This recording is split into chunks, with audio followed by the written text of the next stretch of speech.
Hi, welcome. I am so excited to have Brenda Zane on today.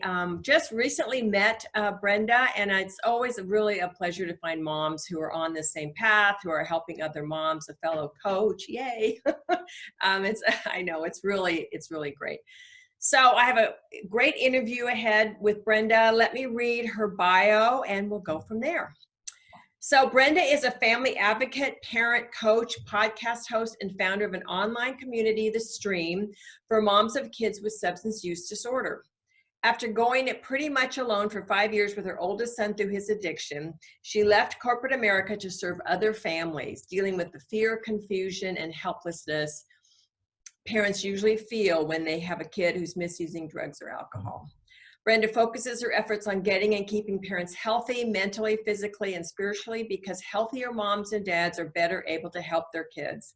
She also speaks out publicly and honestly to try and reduce the stigma associated with addiction, because parents who feel ashamed and stigmatized tend to delay or not look for help, which means kids suffer longer. That's so true. And she has 4 sons ranging from 14 to 23 and lives in Seattle, Washington. So again, welcome, Brenda. Thank you. Thank you so much. So it's wonderful. I really appreciate when people have an experience like this and then go on to really help, become trained and educate yourself and then go on to help other families. So you're now a mom and a coach on a mission. So how has addiction impacted your story? And tell us what started you on this journey.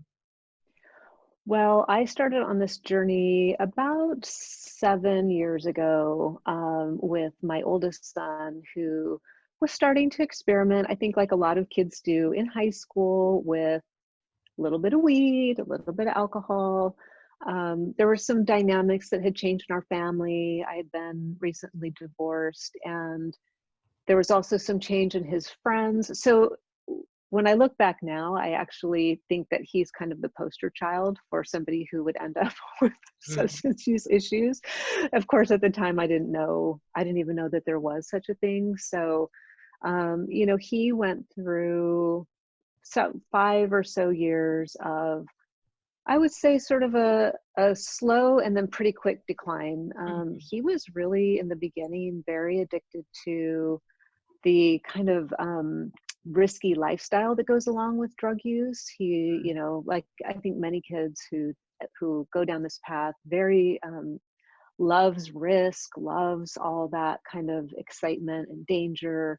And so that's kind of where he started off, and then subsequently started using different substances and ended up very seriously addicted to benzodiazepines. And, at that point, it's kind of like whatever you can get your hands on. And he overdosed twice on fentanyl and almost didn't make it. But he is one of the success stories that he defied all the odds, all the medical odds, and survived. And so as a mom, I think I'm the luckiest mom in the world that gets to tell that story. I think there's so many moms that don't get to tell that story, and their children end up, in a different place. And so when I looked at that, I thought, I just can't not share that and share hope with other families, because it is, as you know, it wears on you. Today I share as much knowledge and hope and strength as I can. Oh, that's wonderful. No, I understand exactly how you feel. You feel like your child got through this, and it was so traumatizing, and really that idea of not knowing what to do, and so I think too, that's wonderful that you're doing that. I think the more voices that are out there, the better. So yeah, well, that's wonderful that your son made it through. Oh, that's great. Yeah. It's probably a huge sigh of relief for you, of course. Every day you think about that. Yeah. Yeah. So, okay. So you mentioned that you've been trained in the invitation to change, which includes, community reinforcement, the craft approach. I think a lot of people know it as the craft approach, which they've added more into the invitation to change. But so what are your takeaways from that training, and how do you think it can help parents with that process of change? Well, for me personally, I actually found the whole craft methodology later in our journey. So Mhm. I really wish I would have had it early on. I think it would have helped our family a lot. But I think for a relationship with my son, where other, I guess, approaches or pieces of advice were telling me to sort of detach from him, and that just felt so wrong, even though he was, not in a healthy place. We didn't have a great relationship.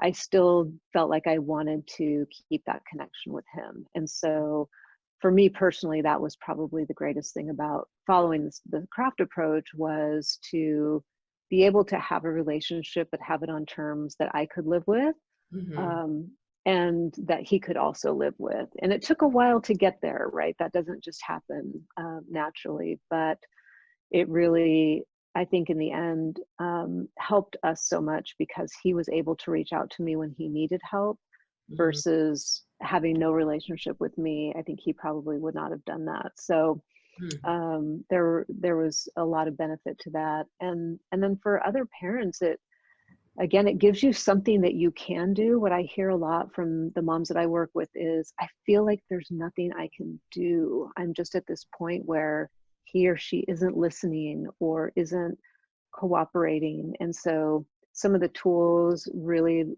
give you something to do while it feels like there's nothing you can do. So I think that's huge, because there's nothing worse than that helpless feeling of just watching your child go through this really, really difficult time. I feel like it's really empowering for parents to have something that they can actively be doing, even when it feels like there's not a lot to do.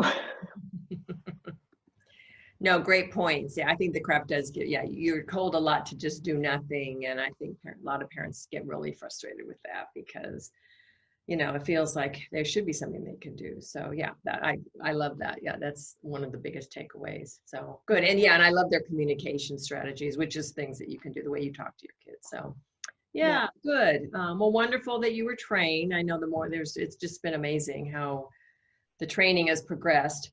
So, Brenda, what are some suggestions, 2 to 3 suggestions for parents who are just learning that their child has a drug or alcohol issue?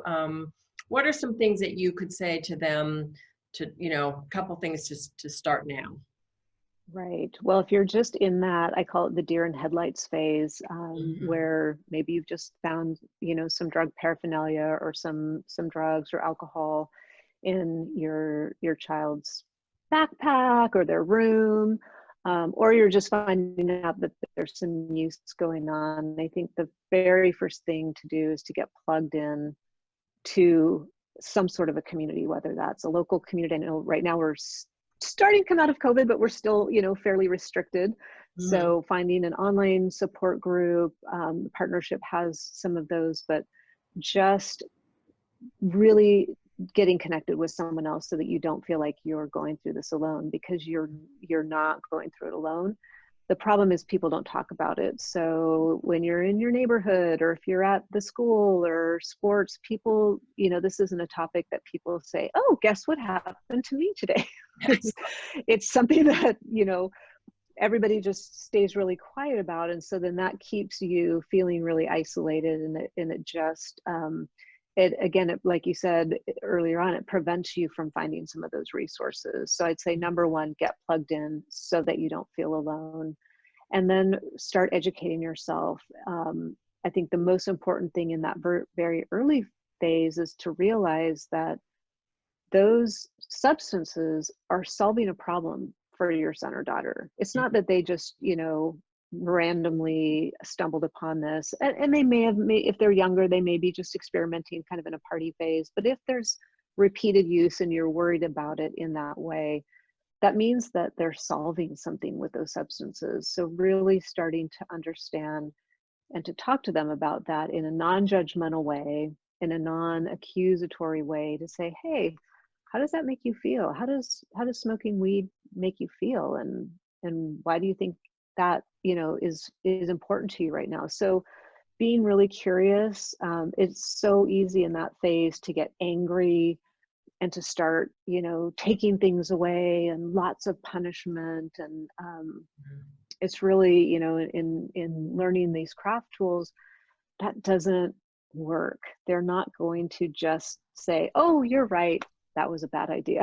I should stop doing that. So you just have to start learning some tools and a little bit of I hate to call it psychology because I think that scares people off, but it's more just a communication style, and it'll help just ease some of that fear that you feel, because it's super scary when you have a kid and you find out that they are misusing substances. It's a scary thing. So you've got to sort of keep control and do what you can to learn as much as you can, because there's a reason why they're doing that. Great points. Yeah, no, it's so important to, I think that understanding piece sometimes just gets missed. The parents go straight to, we got to fix this, which I get, I think we all do that, Totally. but I think once Yeah. I learned and I'm the same way. I didn't really know about craft until after my child was already, in recovery, and it, changed her life. So yeah, but anyway. Yeah. Okay, good. Thank you for that. That's great. So what are your thoughts? I know the stream seems about self-care and helping parents, so what are your thoughts on self-care, and what are some things that have helped you cope in a better way? Because I know this is so stressful for parents. It's just, I hear things like I'm drowning, I want to get in a plane and fly away and never come back again. I mean, you hear it's just, you tell the depression and the stress that parents are going through. So yeah, so what's helped Yeah. you? Yes. Well, I honestly had not heard the term self-care until I started seeing a therapist. Just my son went to wilderness therapy when he was 16, and at that point I started seeing a therapist, which I should have done eons earlier. And she asked me what I was doing to take care of myself, this idea of self-care, and I kind of looked at her like, I have no idea what you're talking about. My job is to take care of everybody else, right? And so she really, and it sounds kind of silly now, I think, especially maybe with COVID, we're all learning a little bit more about how we need to take care of ourselves and be aware of what's going on. But I like to tell the moms that I work with that keeping you healthy is a big part of getting your child healthy, because you're the only one that can give them a strong, healthy mom. Nobody else can do that. And so sometimes you have to actually think about it as a tactic in their treatment plan. So, if they come to you, you want to have a clear mind, you want to have some presence, you want to be healthy. And I ended up just being so sick and malnourished, and I had a lot of brain fog and all the usual things that we hear in working with moms. And I just realized that's not helping him at all. Like, what he needs is a really strong person leading this charge. And it often is moms who are taking point. Dads are active as well, but moms typically are the ones kind of that driving force, finding treatment, finding resources. And so having the mom who is in one piece, who has slept a little bit, who has had some water, who is learning tools and really taking care of herself is so important for these kids. And it's important for them to see you doing those things as well, because there's already a lot of shame on their part for making you so stressed out. They might not ever tell you that, but I have the beautiful hindsight now of having my son be able to talk to me, and we can talk about things that happened, and he would tell me, oh, I hated seeing you so sick and crying all the time and always stressed out. And so the more we can take care of ourselves, it actually does help our kids in the end. So just walking, I think, sometimes we hear self-care and we think we have to go get a massage or go to a spa for 3 days. I'm a big fan of just get a flask of water and just get outside and walk, or call a friend. Self-care can be so many things. It's whatever that thing is that just makes you feel like, okay, I'm grounded, I mean, I have, you know, a little bit of presence of mind. Doesn't have to be anything huge, but getting a little bit of movement, Mhm. some real food in your body, and some real water is a really good place to start. And it's probably the level that most parents are at if they're struggling with this and it's new. Mhm. Right. No, absolutely. Yeah. Those are great points. Yeah, I think self-care, we as moms, we want to nurture everybody else. Yes. And then everybody Yes. gets in, the thing of it, I'm only as happy as my unhappiest kid. And it's like, oh, okay, then you can't do Yeah. it either. Because we don't know, we don't know how long this is going to last. Yeah, no, it's true. And I think to some degree, I think that is true that you're only as happy as your unhappiest child, but I think you can't let that take over. Right. There can be a piece of you that is there, but the rest of you, the rest of your family needs you and your job and all the things that you contribute to. If you let yourself fall apart, it's just not helping anybody. And so I like to just say, if you feel guilty about taking a walk or getting your nails done or whatever it is that makes you feel better, then think about, I'm doing this for my daughter, I'm doing this for my son, and put it in that light so that you shouldn't have to do that, but if that's what it takes, that's what it takes. And you can say, okay, I'm going to get out and I'm going to walk for half an hour for my daughter so that I'm healthier for her. So important. Mm-hmm. No, it is. That's a great point. I love that. Yeah. If you're struggling and feeling like, um, you can't do these things because you feel guilty or selfish or whatever. Yeah. So yeah, good one. I like that. Okay, so Brenda, how can people find out more about you? You want to tell us a little bit about the stream and how people can find out about Yeah, you and the work that you're doing? Yeah, yeah. definitely. So the stream is, it's an online community, which I know it sounds a little nebulous, but you can think of kind of like a Facebook group and a mental health club and a physical health club all wrapped together online, in a space where anybody can access it. It's really built for moms. We do have a couple of dads, but it's really built for moms who are looking to connect with other moms who are going through the same thing that they are.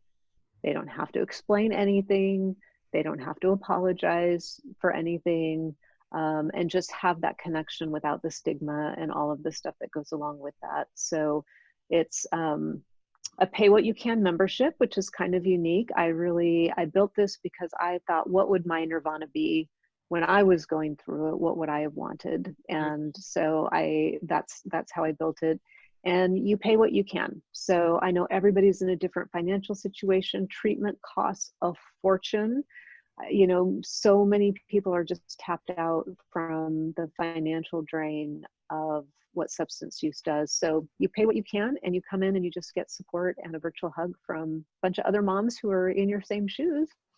So you can find out everything's at my website, brendazane.com, my name. And the podcast is there, the community is there. There's some helpful articles and things. So just there to serve whoever needs it at that time.